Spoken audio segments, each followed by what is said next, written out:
Hi friends, welcome back to 3 Barrow Farm and to my very overgrown garden. Today I wanted to chat to you about all the things you can sow from seed in March in cool regions of Australia.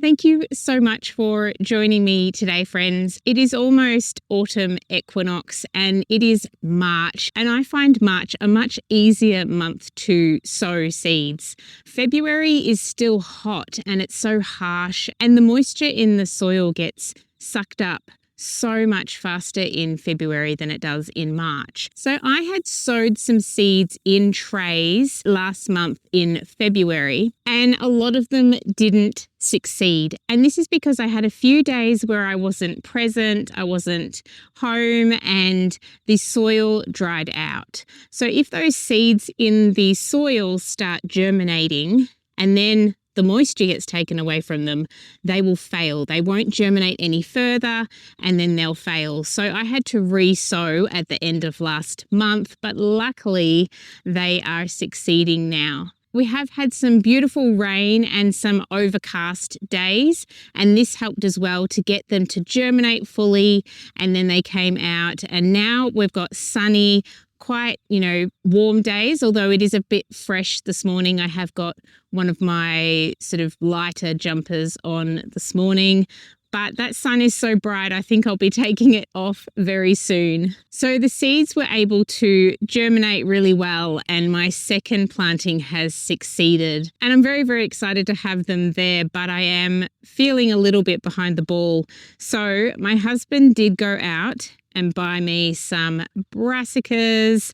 I have got about 6 of these, and then he couldn't find any Brussels sprouts in these punnets, so he just got one single plant. So I've got one Brussels sprout plant that is ready to go in with these ones as well. So hopefully I will be able to get these in with the help of friends and family soon. So one thing we can start sowing now, which I'm very excited about, but I would normally be planting it along these Rio rows here where my tomatoes are.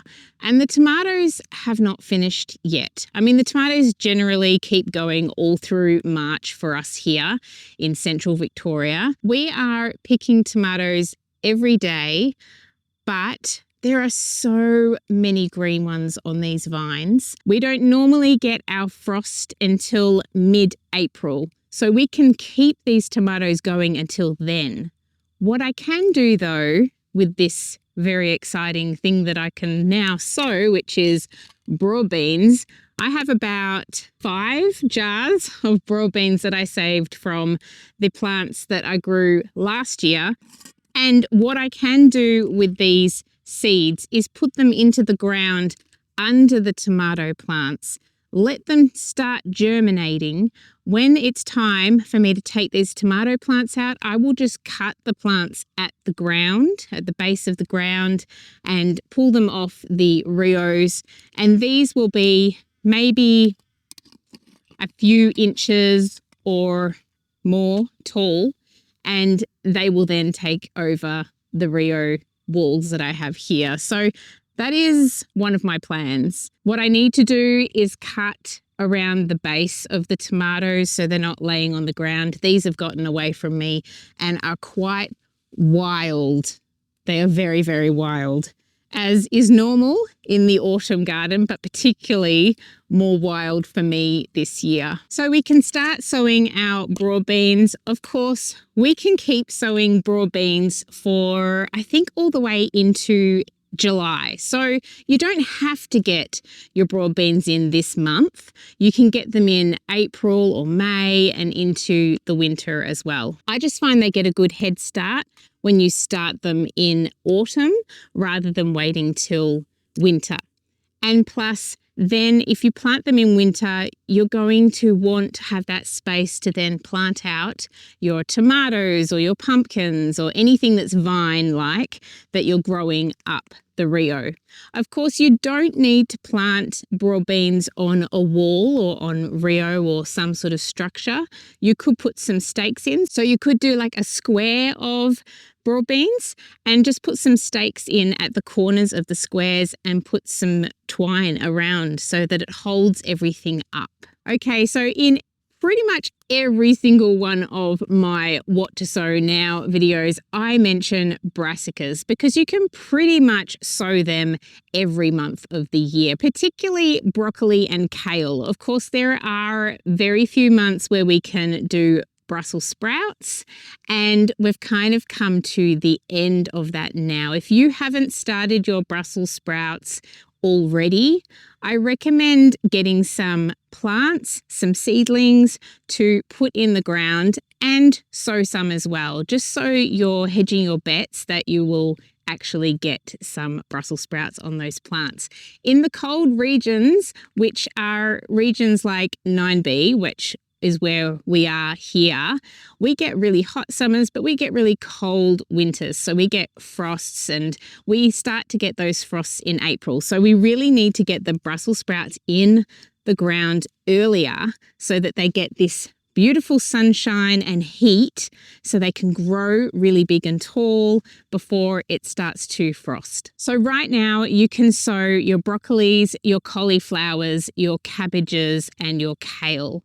I highly recommend sowing those and succession sowing them as well. All right, we've had to have a change of scenery because my camera got too hot in the sun, and then I got too hot, obviously, because I've taken my jumper off. So that sun is quite warm today, even though it's only going to be 28 degrees. It's just beautiful. I've noticed that my garden is absolutely covered in praying mantis this year. It is amazing. And I'm sitting right next to one right here at the moment. Another thing that we can sow now, and we can pretty much sow all year round, are lettuces. So you can plant your lettuces and greens, whether it's actual lettuce or like spinach or Asian greens. All of those leafy greens do really well in the wintertime because they're not pressured by that heat.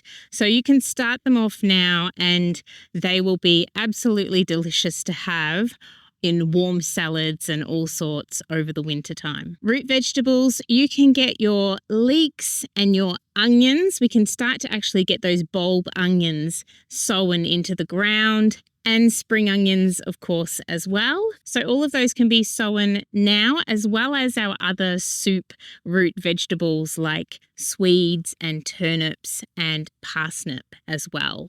I'm going to be sowing some parsnip, hopefully, once I get some space, but I'm also going to be harvesting some parsnip as well. So it's pretty exciting to be planting some more and harvesting some at the same time. And don't forget, you can also sow some radishes as well. Radishes are fantastic to put with your salads. You can pretty much put radishes into the ground and in your punnets all year round. You just want to succession sow them so that you don't have a whole heap in one go and you've just got little bits to harvest from throughout the year. And lastly, it is time to sow your peas as well. Your sugar snap peas, your snow peas, getting those peas in the ground or in punnets to then transplant into the ground when you're ready, because obviously we still have our summer produce growing. So I still have my tomatoes and my pumpkins on the Rio that I'd normally be putting my peas along to climb up the Rio. So you can start them inside and wait until you have room to put them out. Or you can do what I said with the broad beans, is to plant them underneath the plants you have there. Then when it comes time to take those plants out, you cut them at the base and you've got your peas already starting to grow up.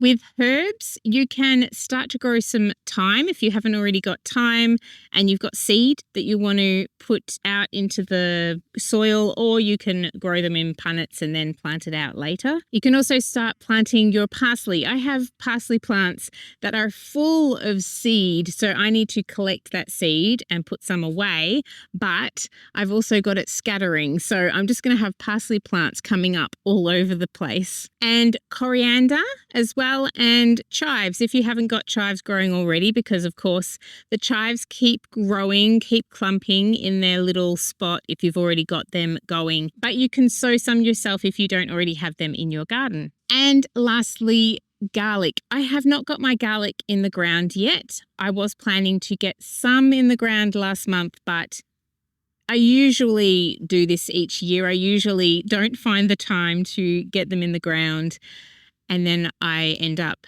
putting them in March, which is perfectly fine. We can still put them in. Some people prefer to wait until it gets into wintertime and we have the shortest day. So some people plant in the shortest day and they harvest in the longest day. But I find that the garlic in this area really does well with a head start of growth before it gets really cold, or else it sort of leans into those drier months and the bulbs aren't as big as I wanted them to be. So I have some garlic to put in this month, and I will try to get those in within the next few days, I think.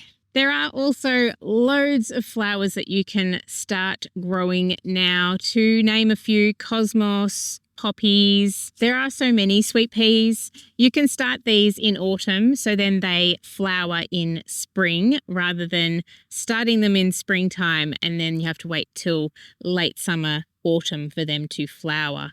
So it's nice to plant some in. You can start preparing some space for some bulbs if you wanted to put some bulb flowers in. I did that last year. It was really nice to have those daffodils and jonquils coming up in springtime just in front of my veggie patches, my veggie rows. I haven't got a long list of flowers, but there is a long list of flowers that you can start sowing right now, and I highly recommend doing it. It definitely brings in the bees and the beneficial insects when you plant flowers among your vegetables. Well, I thank you so much, friends, for joining me today for this little video of what you can sow during the month of March in cool regions of Australia. I hope you are all very well and you're enjoying some cooler days out in your garden, and that you got heaps of rain during that few days of rain that we had. Just steady, drizzling rain all day for 2 days was